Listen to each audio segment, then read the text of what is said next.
you believe it's been 20 years since your Holiday Bowl game? No, it's really neat to get back out there, and we're looking forward to it. My boys, personally, they've seen a lot of pictures, and they're excited about it, and our team is very excited.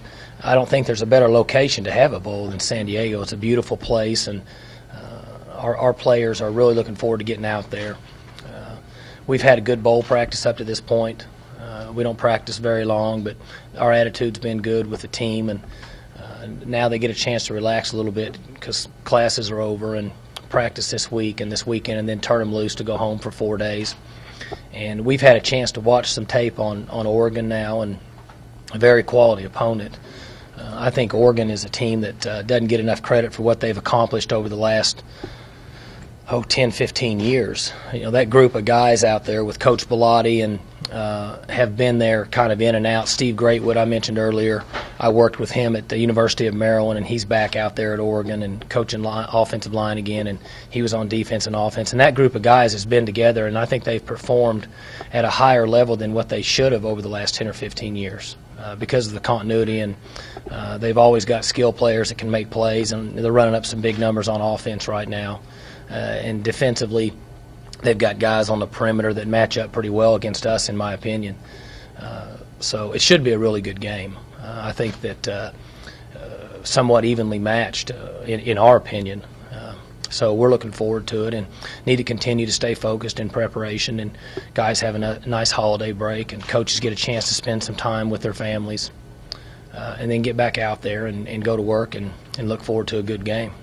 Mike, I know that you look more at the defense, but when you look at their offense, they run a spread in philosophy that seems pretty close to this one because they want to run the football. They're going to run the football. The numbers are very close in a lot of areas. Points per game, points allowed per game, yards allowed per game. And then if you look at the turnover margin, I think it's exact to the T.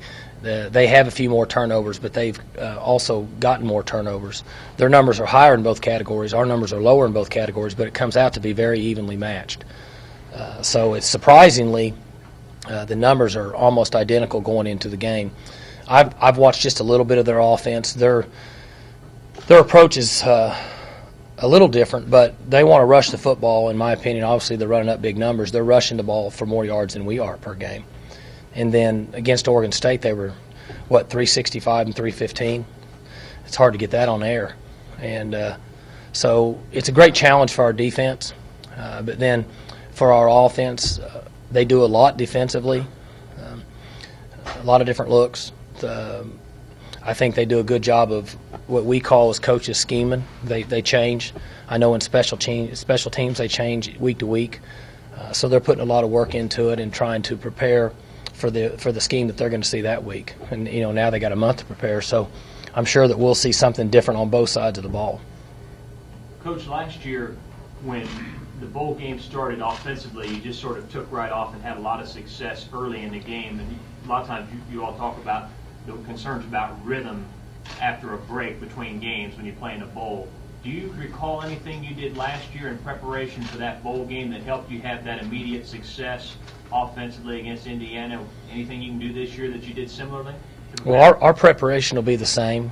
We feel good about it. Coach Glass, in the strength condition area, he has a certain amount of lifts and runs that we need to get accomplished before we go home, and then a certain number that we have to get accomplished out there that we feel like gives our players a chance to be in good physical condition in the game.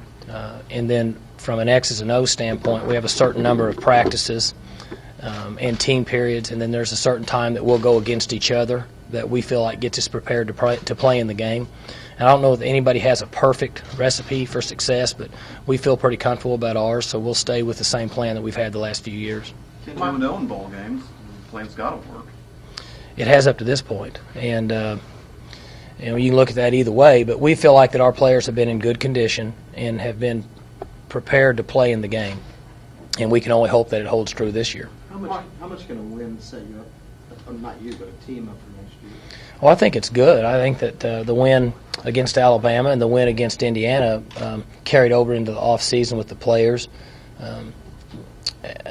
Early in the season, before we started, there were a lot of comments about our defense, and I said that I thought that they played very well in that bowl game, and it kind of helped them in the offseason and helped them in spring ball with the addition of the junior college players that we brought in January.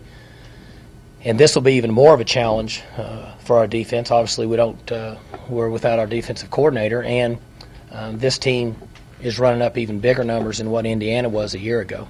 Mike, are you pretty comfortable with Coach Beck being gone with the guys that you have in there with the defense right now? Yeah, there's no question that those guys have a plan, and we've pulled them off the road some in recruiting and let them work together more because we're short a guy. I mean, there's only 4 in there anyway, and now you take one out, so you got 3 guys in there. And what happens is, if you watch enough tape just over and over and over and over, in my opinion, guys come up with plans and schemes and plays and certain ways to attack or give your players an advantage.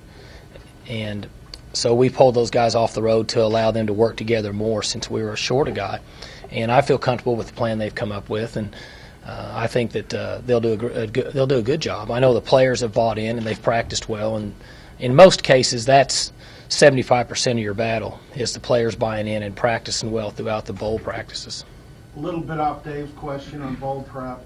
A real secret to success in bowl games is knowing when to have fun and when to focus, and at least this team the last 2 years has done that.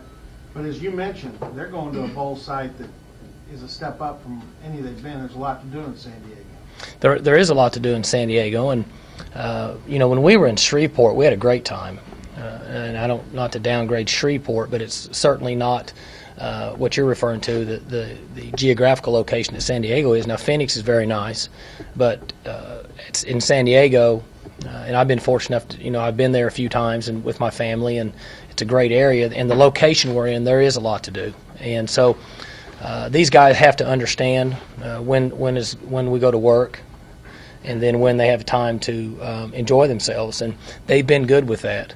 They've handled themselves, and it's because of the Sextons and Pettigrews and Zach and Spud and Dre Chatham and Lacey and these guys who have become the leaders of the team. They've done a nice job of leading those guys and making sure they understand when it's time to go to work and then when they have time to goof around.